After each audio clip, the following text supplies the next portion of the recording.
Mesopotamia Epic of Gilgamesh. Gilgamesh, the story of the king of Uruk. One of the great cities in ancient Sumer was the city of Uruk. Legend says that once upon a time, on the banks of the Euphrates, in the great city of Uruk, there lived a king named Gilgamesh. In fact, a king named Gilgamesh may actually have existed. His name is on the Sumerian list of kings. What is cuneiform? The Epic of Gilgamesh tells the story of King Gilgamesh. It was written thousands of years ago. The Epic of Gilgamesh is a story that recounts the many adventures that our hero, Gilgamesh, experienced in his search for everlasting life. The story opens with an unnamed narrator who states, "I will proclaim to the world the deeds of Gilgamesh." The narrator introduces himself before he introduces the hero, King Gilgamesh of Uruk, and by doing so, he welcomes us into the story. The narrator explains that after Gilgamesh returned from his journey, and after he had rested, Gilgamesh engraved the whole story of his adventures on a clay tablet. It is that story, Gilgamesh's own story, that the narrator is sharing with us in the Epic of Gilgamesh. Who is Gilgamesh? Picture. It's important to know that the ancient Sumerians believed in many, many gods. They believed in super powerful gods, like the god of the sky and the god of the sea. And, they believed in little tiny gods, like the household god who watched over the broom they used to sweep their house, or the god in the tree out back who watched over that particular tree. Each of these magical creatures had special powers. They did not all have the same special powers, but they were each magical in their own special way. These various magical creatures did have something in common. They were immortal, which means they could live forever. The narrator is quick to tell us that the king of Uruk, the great king Gilgamesh, was 2/3 god and 1/3 man. Because of this, Gilgamesh was far more beautiful and far more courageous than a common person. Gilgamesh was not just a hero, he was the first superhero. Yet, according to the story, he was also mortal, which might explain why he was determined to find the key to everlasting life, so he could live forever like the rest of the gods. Gilgamesh was the king of Uruk. Though he was king, he didn't care about his people. He only cared about himself. And nobody could do anything about it because, not only was he a king, and not only was he the biggest, baddest guy in all of ancient Mesopotamia, but he was also 2/3 god and 1/3 mortal. He was strong enough to pick up mountains. He was fast enough to dive down to the deepest point in the ocean and back again in just one breath. But he couldn't fly. And he couldn't live forever. It was that couldn't live forever part that really got his camel. After all, wasn't he a god? Well, not totally anyway. Maybe it was that, but for whatever reason, Gilgamesh was nearly always very cranky. Why did the gods send Enkidu to Gilgamesh? He was also very bored. He had run out of cities to conquer. All the monsters ran away the minute they heard he was coming. Basically, he had nothing to do except mope about and scare his citizens silly with his tempers and his tantrums and his bawdy bad ways. The gods looked down and decided that what Gilgamesh needed was a challenge. So, they created a really wild man, one who was stronger and faster than Gilgamesh, and they named him Enkidu. The gods sent Enkidu down to earth to cut Gilgamesh down to size. Enkidu went roaring into the city of Uruk, where Gilgamesh had his palace. Immediately, Gilgamesh perked up. The two men, gods, roared and wrestled and bit and scratched, but neither could beat the other. Soon, they started laughing, and they became the very best of friends.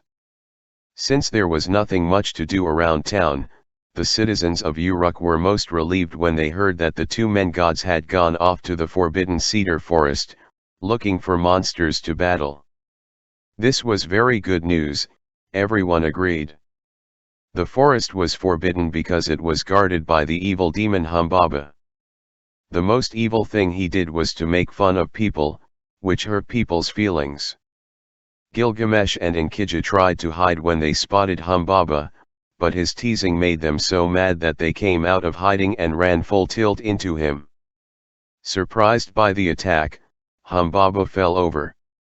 Gilgamesh raised his sword to cut off Humbaba's head, but he wasn't quick enough. Before he could kill the evil demon, the demon put a curse on Enkidu. Shortly thereafter, Enkidu became sick and died. Gilgamesh was incredibly sad. Enkidu was the first best friend he ever had. Gilgamesh sat in the forbidden forest and drank from the forbidden stream and thought things over. Gilgamesh had heard stories of the incredible plant of everlasting life. He had heard that the plant grew in the darkest regions of the universe. He decided it was time to find this special plant. He started walking. What is the purpose of Gilgamesh's quest? After 40 days and 40 nights, Gilgamesh came to a pass in the mountains. Two huge, giant, extremely big demon scorpions guarded the pass. "Go back, little man," sneered the twin demon scorpions. "Do you know who I am?" thundered Gilgamesh. "I am Gilgamesh the god," he snarled. "Get out of my way, you stupid bugs." The demons knew the name of Gilgamesh. Some of the monsters that had limped through the pass told awful tales of the horrible Gilgamesh, pointing to a missing tail here and a ripped-out claw there. Gilgamesh. With a pop, the scorpions disappeared. Through the pass Gilgamesh crossed, until he entered the kingdom on the other side. In the distance, he saw a beautiful palace. Near the palace was a rather large boat. The boat was laying on the ground, tilted to one side. There was no town, no river, no sea, there was not even a moat. There was only a boat and a palace. The king and queen who lived in the palace seemed very nice. They even invited him to stay the night, and Gilgamesh accepted.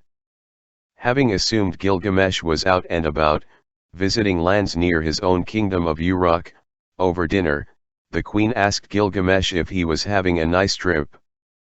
Gilgamesh sighed. He told the king and queen about the forbidden forest and about his friend Enkidu. "That's so sad," sighed the queen sadly. "I happened to notice your boat," said Gilgamesh, mostly to change the subject. "My boat," beamed the king. "Isn't she a beauty? I built it after the gods warned me about the flood. I loaded the boat with every kind of plant and animal. When the rains came, I loaded my family as well. For 6 days and 6 nights, rain poured down. It rained so hard that my boat was soon afloat. On the 7th day, it finally stopped raining. My boat was afloat on a vast ocean of water. When the sun came out, I sent a swallow to see if she could spot land. But she found nothing. The next day, I sent a dove. On the 3rd day, I sent a raven. And on the 4th day, my boat slowly settled down right where you see it today. In those days, it was still floating. It took a few days for the water to ease away. On that day, we opened the hatches and all the animals and all my family walked off the boat. We built this palace, and scattered the seeds to the winds.